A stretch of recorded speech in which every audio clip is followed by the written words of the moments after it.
धनवा के शीशा पातर हो बेटी, फूलवा ऐसन सुकुमार।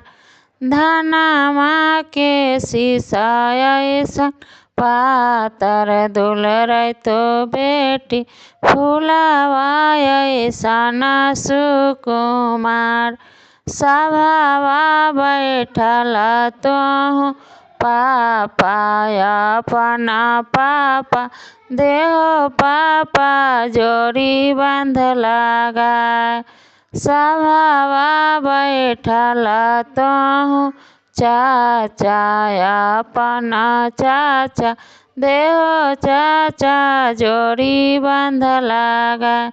हमें कैसे जोड़ी बांध लगाइयोगे, दुलरै तो बेटी जोड़ी बांध लगैथुन भगवान। हमें कैसे जोड़ी बांध लगाइयोगे, दुलारी बेटी जोड़ी बांध लगैथुन भगवान।